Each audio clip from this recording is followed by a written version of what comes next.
Jemaat yang disayang Tuhan, izinkan saya memperkenalkan nama saya secara singkat. Di jemaat sebenarnya saya lebih dikenal dengan nama Lan Yong Sing. Lan itu marga saya, artinya biru. Dan Yong Sing nama saya, Yong kekal, dan Sing artinya bintang. Sedangkan nama Johan Newton Kristal sebenarnya jarang digunakan di jemaat. Ya. Nah saudara, izinkan saya di momen di mana kita bangsa Indonesia sedang bersedih, ya. Sebagai gereja Tuhan, kita turut sangat berduka atas ketidakadilan yang terjadi beberapa hari ini. Kiranya pemerintah dan DPR bisa sungguh-sungguh berjuang untuk rakyat Indonesia, yaitu memerhatikan apa yang menjadi beban bagi rakyat Indonesia, bagi masyarakat Indonesia. Begitu juga dengan yang menyampaikan aspirasi mereka atau mengungkapkan amarah mereka di hadapan pemerintah dan DPR. Kiranya melakukannya dengan adil, benar, dan menjaga damai sejahtera. Artinya tidak melakukan tindakan-tindakan anarkis yang merusak, karena bagaimanapun itu merupakan milik kita bersama yang digunakan dari pajak kita bersama. Sebenarnya jika kita memperhatikan firman Tuhan di Nehemia pasal 5, Nehemia pernah sangat marah terhadap ketidakadilan yang terjadi. Respon dia sangat berharga untuk kita pelajari bersama. Sekalipun dia dalam keadaan sangat marah, dia mempertimbangkan baik-baik apa yang akan dia lakukan dan katakan. Artinya, dia adalah orang yang bisa marah terhadap ketidakadilan, tetapi tetap fokus dan memiliki pikiran yang jernih. Betapa indahnya jika setiap orang di Indonesia bisa seperti Nehemia. Tetap tenang, tetap fokus, tetap berpikiran jernih dalam kondisi yang tidak baik. Kiranya Tuhan menolong setiap kita. Tidak membuang-buang waktu, izinkan saya untuk langsung masuk dalam perenungan firman Tuhan, boleh? Nah, sebelum saya mulai, bolehkah saudara berkata kepada orang yang duduk di sebelah saudara, Tuhan Yesus mengasihimu, silakan.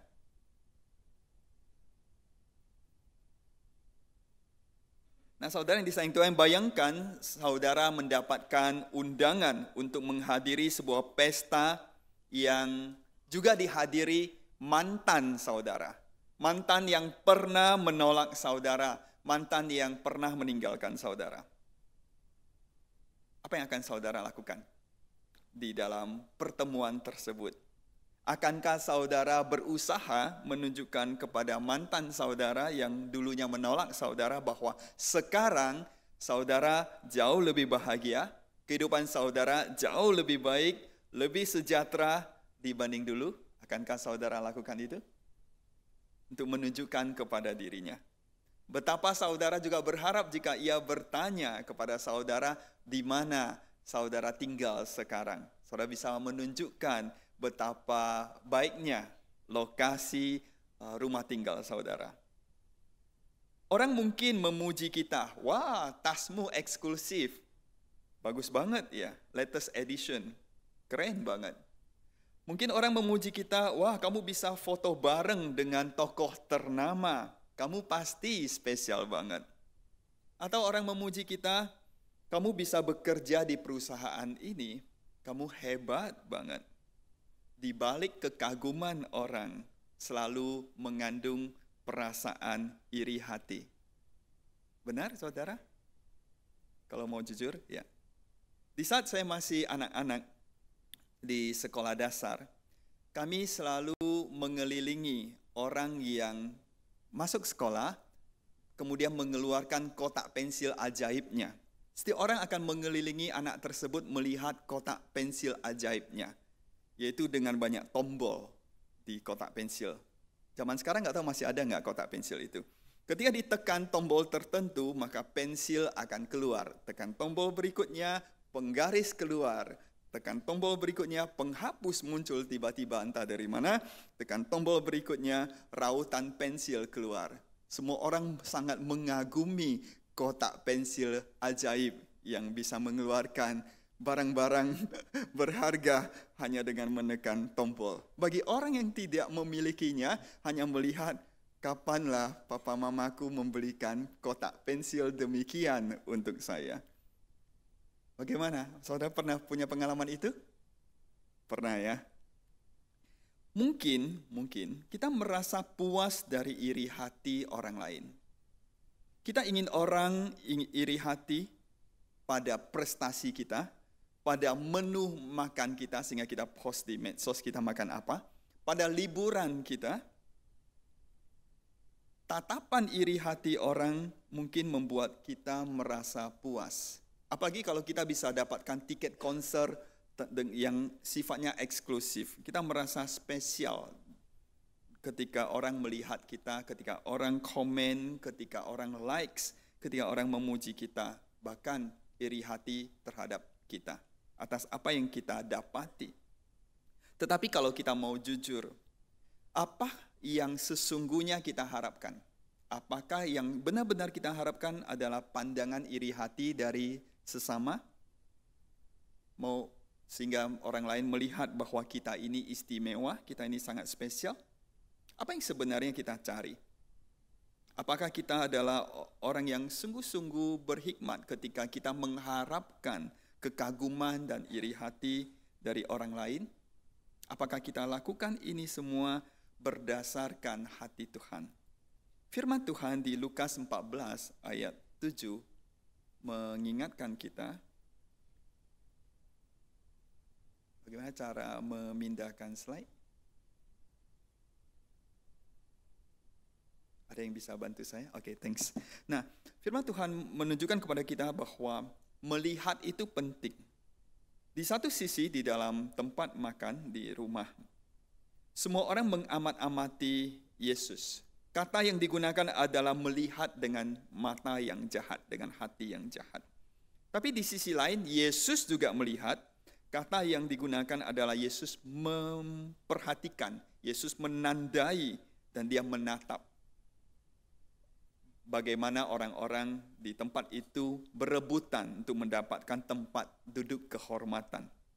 Kata yang sama di mana Yesus melihat juga muncul di Filipi 2 ayat 6, di situ diterjemahkan dengan kata berpegang, epeko, dengan Yesus melihat. Kata yang sama mau menunjukkan bahwa seseorang berpegang pada atau berfokus pada firman Tuhan, yakni Yesus melihat menggunakan kosakata itu. Kita renungkan bahwa orang banyak mengira mereka sedang mengamat-amati Yesus, padahal Yesus sedang melihat hati mereka yang terdalam. Orang-orang yang mengamati Yesus sedang dilihat Tuhan. Orang-orang yang melihat dengan mata yang jahat, sedang dilihat Tuhan yang menyelidiki dan menguji hati. Jadi intinya siapa sedang benar-benar melihat? Apakah kita lebih berfokus pada manusia yang melihat perbuatan kita, atau kita lebih takut pada Tuhan yang melihat hati kita yang terdalam, yang tidak terlihat oleh orang lain? Di gereja biasanya orang-orang akan berebutan, bukan tempat duduk paling depan karena selalu kosong, biasanya paling belakang. Mengapa? Apakah karena mau melakukan perkataan Yesus di sini, atau ada niat lain atau maksud lain? Kita perlu selalu bertanya, mengapa kita melakukan apa yang kita lakukan? Karena mengapa kita melakukan apa yang kita lakukan, dorongannya dari dalam, dan Tuhan melihat itu. Mengapa kita ketika melihat orang berliburan ke tempat tertentu, kita juga pengen ke sana? Mengapa ketika kita melihat orang makan makanan tertentu, kita juga pengen makan? Mengapa kita melihat orang berfoto di spot foto tertentu, kita juga pengen foto di situ? Dan mengapa ketika kita melihat orang membeli barang tertentu, kita juga ingin membeli produk yang sama atau merek yang sama? Why? Apakah karena kita merasa kita kurang bahagia jika kita tidak melakukan, tidak memiliki apa yang orang lain lakukan dan miliki? Why? Mengapa kita melakukan apa yang kita lakukan? Apakah karena kita merasa kurang bahagia? jika kita tidak dikagumi orang? Di saat mempersiapkan renungan firman Tuhan ini, saya sempat merenung, jangan-jangan kita adalah orang-orang yang berkontribusi menyebabkan orang-orang pada umumnya menjadi orang penyenang manusia, menyenangkan orang lain. Kita sering memuji anak-anak, wah pakaianmu bagus banget, wah rambutmu cantik sekali, wah lukisanmu hebat sekali. Jangan-jangan ketika nanti ia menjadi dewasa, ia menganut atau menyimpan apa yang kita katakan kepada dirinya waktu dia masih kecil, sehingga ia berpikir, hidupnya baik kalau pakaiannya bagus. Hidupnya akan dikatakan baik dan diterima orang jika rambutnya keren. Dan jika ia bisa membuat sesuatu dengan bagus dan diterima orang lain, berarti dia orang yang berhasil dan berbahagia. Sehingga saya merenungkan apakah pujian kita ini yang memang baik karena kita lakukan dengan tulus, kita ingin anak-anak bahagia, tersenyum, tetapi apakah berhikmat? Are we wise? Apakah kita bijaksana? Sehingga saya merenungkan apakah jauh lebih berharga jika kita memuji orang tidak hanya tulus, tetapi atas dasar firman Tuhan. Wah, gambarmu bagus sekali. Tampaknya Tuhan memberikanmu karunia menggambar. Wah, kamu sangat luar biasa di dalam membantu orang tua. Tampaknya Tuhan memberikanmu hikmat di dalam membantu orang tua. Lukisanmu, rambutmu bagus, tampaknya Tuhan mengaruniakannya kepadamu. Roh Tuhan diam di dalam dirimu, mengajar kamu untuk mengenal Dia dan berlaku baik dan setia. Ketika kita memuji atas dasar firman Tuhan, atas dasar apa yang Tuhan kehendaki. Sebenarnya, makin kita berlagak tinggi dan berlagak berharga, makin kita hanya mendapatkan pujian palsu. Misalnya, ketika kita berjumpa dengan orang, mungkin ia memuji kita, wah kamu hebat sekali, kamu sudah sukses ya sekarang. Itu pujian yang kita terima darinya. Kemudian ketika ia pulang, ia bersama dengan pasangannya, ia berkata, tahu nggak orang itu sukses? Sebenarnya bukan dia, tapi karena mertuanya. Di satu sisi ia memuji kesuksesan kita, di sisi lain ia iri hati dan sakit hati melihat kesuksesan kita. Seberapa tulus ketika kesuksesan kita menuai pujian dari orang lain dan kita merasa senang dengan hal itu? Seriously? Firman Tuhan mengajar kita untuk tidak mencari pujian manusia, tidak berlagak penting. Ada di Amsal 25 ayat 6 dan 7 yang kita bacakan tadi. Jangan berlagak di hadapan raja atau berdiri di tempat para pembesar, karena lebih baik orang berkata kepadamu, naiklah ke sini daripada engkau direndahkan di hadapan orang mulia. Juga tidak pernah kami mencari pujian dari manusia, kata Paulus. Artinya kita dididik Tuhan, diajar Tuhan, bukan untuk memuliakan diri, tetapi dimuliakan Tuhan. Bukan untuk meninggikan diri, tetapi untuk ditinggikan Tuhan. Firman Tuhan mengajar kita untuk tidak menjadi orang yang berlagak penting dan menasihati kita untuk tidak mencari pujian manusia. Artinya kita tidak perlu ikut dalam permainan promosi diri yang dilakukan oleh manusia. Karena bukan itu yang kita butuhkan. Biarlah Tuhan yang mempromosi kita atau memuji kita, bukan Tuhan. Manusia mungkin berkata, kamu hebat.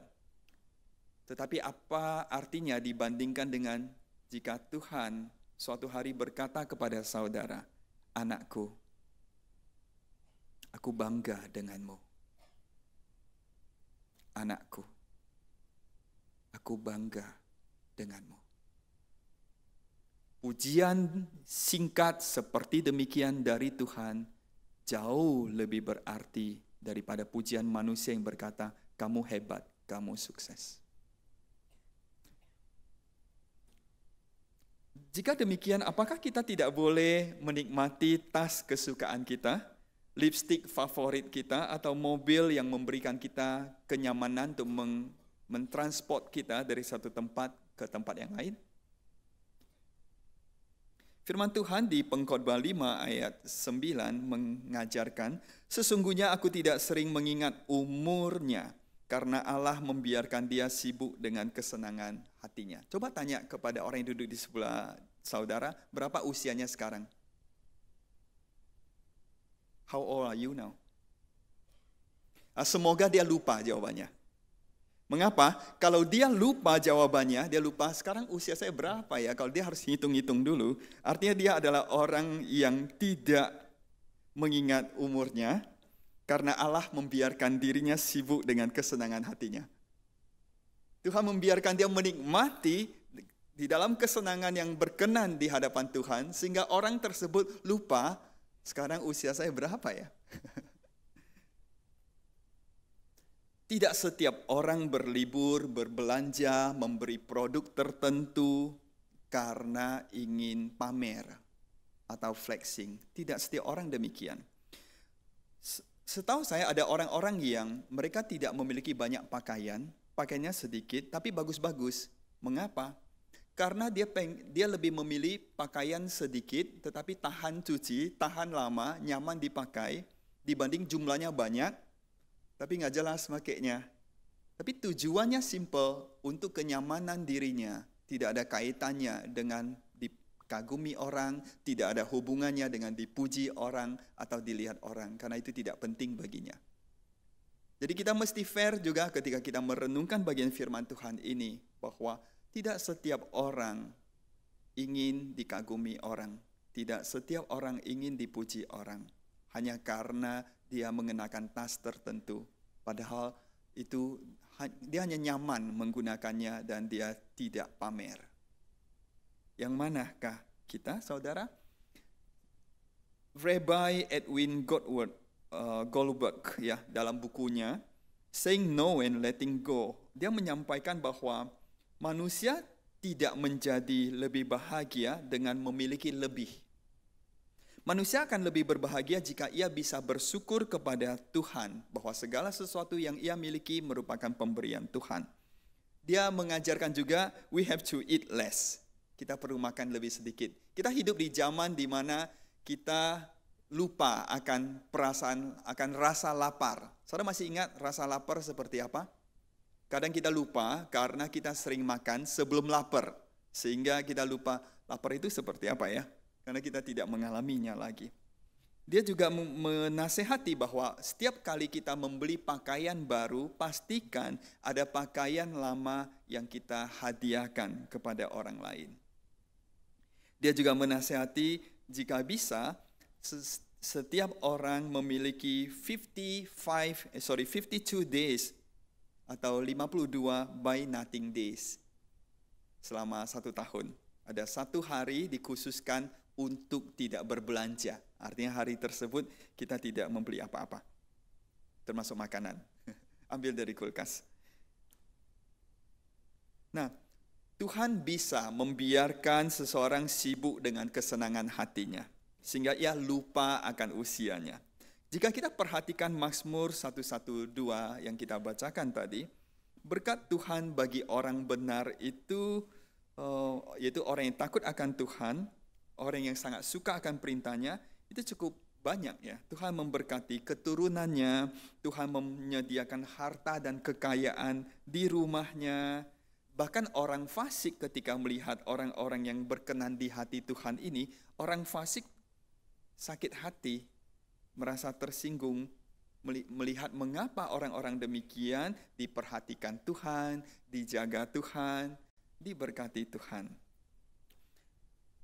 Mazmur 112 ayat 5 mengatakan bahwa berbahagialah orang yang menaruh belas kasihan dan memberi pinjaman, yang melakukan urusannya dengan adil. Jadi orang benar yang dilukiskan dalam Mazmur 112 ini yang sangat diberkati Tuhan, dia tidak bersikap egosentris. Sekalipun dia sangat diberkati Tuhan, dijaga Tuhan, disertai Tuhan, dididik, diajar Tuhan, dilatih Tuhan, tidak kekurangan suatu apapun karena Tuhan menyediakannya. Hal tersebut tidak membuat dirinya menjadi egosentris. Tidak membuat dirinya menjadi orang yang memperhatikan dirinya sendiri. Tetapi justru di dalam dirinya ia juga menaruh belas kasihan pada sesama. Karena dia tahu bahwa Allah yang memberkati dirinya juga adalah Allah yang menaruh belas kasihan pada manusia. Firman Tuhan yang kita bacakan di kitab Ibrani tadi mengingatkan kita untuk mengingat orang lain. Maafkan saya ya, nggak familiar. Nah, kita dididik untuk mengingat sesama kita, yaitu orang-orang yang membutuhkan tumpangan misalnya. Di zaman dulu, hotel tidak sebanyak sekarang. Jadi ketika manusia travel dari satu lokasi ke lokasi lain, mereka sangat membutuhkan tempat di mana ada orang asing yang tidak mereka kenal untuk menyambut mereka di rumah, sehingga mereka bisa beristirahat, sehingga mereka dapat makanan. Karena makanan di zaman dulu tidak semudah sekarang mendapatkannya. Proses masaknya aja susah ya. Nah, sekarang di mana-mana ada toko, di mana-mana ada hotel dan lain sebagainya. Bahkan dulu tidak ada taksi online, saudara.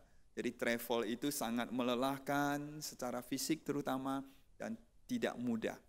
Nah, bagaimana dengan kita sekarang? Mungkin orang tidak terlalu membutuhkan tempat untuk menumpang atau memperoleh makanan, ya. Tapi di dalam hati manusia ada kebutuhan. Saudara pernah nggak bertanya kepada orang, apa kabar? Tetapi saudara tidak tertarik dengan jawabannya? Apa kabar? Kalau dia berkata, oh kabarku tidak baik, saudara tidak punya waktu karena saudara juga terlalu sibuk untuk melanjutkan pertanyaan lanjutan. Mengapa dia tidak baik? Begitu juga dengan kita, ketika orang bertanya kepada kita, apa kabar? Karena kita tidak mau lelah menjelaskan kondisi kita yang tidak baik-baik saja, kita jawab singkat saja, baik. Karena kita tidak mau berkelanjutan untuk memproses kondisi tidak baik kita. Apakah kita sudah menjadi terlalu sibuk sehingga kita tidak ada waktu untuk memperhatikan kebutuhan sesama? Apa kebiasaan kita? Terkadang ketika kita berjumpa dengan orang, kita memiliki banyak perkataan yang ingin kita curahkan kepada dirinya. Jadi kita berbicara banyak, non-stop. Tapi apakah kita juga memperhatikan bahwa jangan-jangan dia sudah terlalu kelelahan mendengarkan kita? Saudara pernah nggak orang nelpon saudara pick up, kemudian dia bicara terus non-stop ya, sejam atau bahkan 2 jam. Habis itu dia selesai bicara, saudara belum bicara, dia sudah oke, bye-bye ya, next time. Ada kan? Di satu sisi ada banyak orang butuh didengarkan karena penuh dengan gejolak. Tetapi dalam keadaan seperti ini, apakah kita menghargai, menghormati sesama, bahwa orang lain juga butuh dalam tanda kutip tempat untuk menumpang, yang artinya dia mungkin kelelahan juga jika harus terus-menerus mendengarkan kita.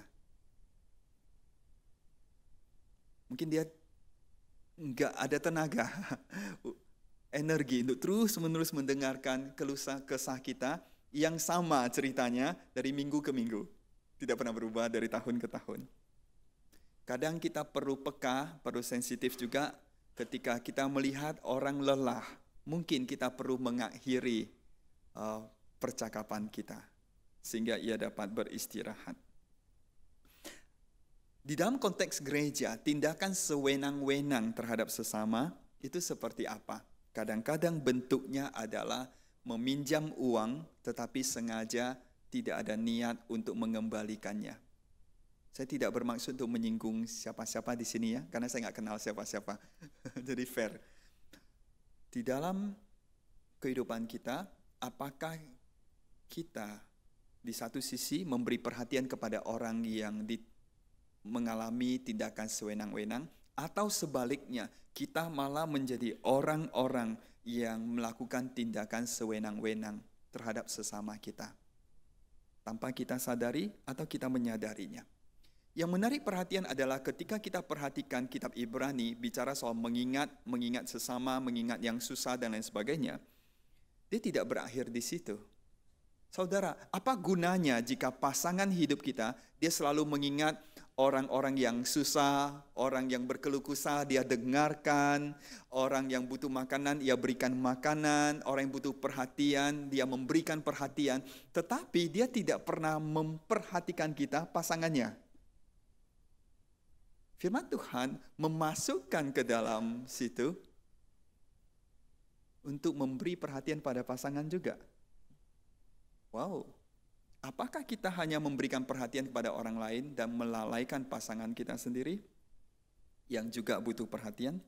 Dan dia tidak berakhir di situ, dia lanjutkan dengan memberi perhatian juga kepada orang-orang yang menyampaikan firman Tuhan. Pendeta saudara, penatua saudara. Ada jemaat yang kadang mereka sangat suka sekali meminta pendeta mereka doa puasa buat mereka. Kalau ada 4 jemaat demikian atau ada 10 jemaat demikian, pendeta saudara akan mati kelaparan. Karena dia harus terus berpuasa, nggak bisa makan. Dia berdoa puasa untuk orang ini 2 hari, untuk jemaat B 3 hari, jemaat C 4 hari, dia mati kelaparan.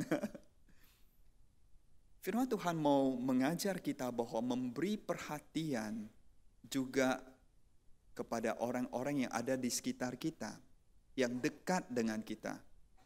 Seperti pasangan hidup kita, seperti pendeta kita.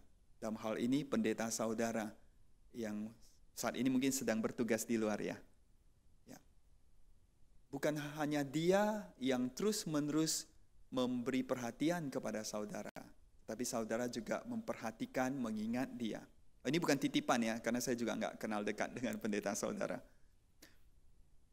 Tapi ini adalah firman Tuhan yang firman Tuhan nasihati kita untuk kita lakukan. Saya perhatikan bahwa ketika ini semua dilakukan, Tuhan menyertakan sebuah janji, di mana dia berjanji dia tidak akan mengabaikan kita. Dia berjanji dia tidak akan meninggalkan kita. Sebuah janji yang sangat berharga, bukan? Yang sangat indah.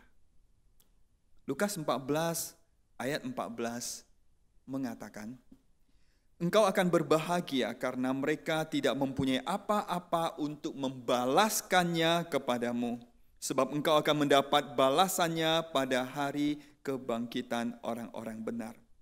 Ternyata firman Tuhan mengajar kita ketika kita memberi bantuan kepada sesama, kita tidak mengharapkan balasannya. Orang-orang yang berhikmat adalah mereka yang tidak mengerjakan sesuatu demi mendapatkan balasan. Perbuatan baik yang Yesus Kristus ajarkan kepada saudara dan saya adalah perbuatan baik yang tidak dibalas oleh sesama manusia. Artinya apa? Kita tidak hanya bersosialisasi dengan orang-orang yang bisa membalas kebaikan kita, kita juga bersosialisasi dengan orang-orang yang tidak mampu, tidak dapat membalas kebaikan kita. Karena pembalasannya akan Tuhan lakukan pada hari kebangkitan orang-orang benar. Akhir kata, orang yang berhikmat adalah orang yang rendah hati. Orang yang berhikmat adalah orang yang rendah hati. Saya pikir saya juga harus peka terhadap kebutuhan saudara. Jika saya terus berbicara, saudara akan menjadi sangat sengsara. Izinkan saya mengakhiri. Ya. Mari kita berdiam diri di hadapan Tuhan.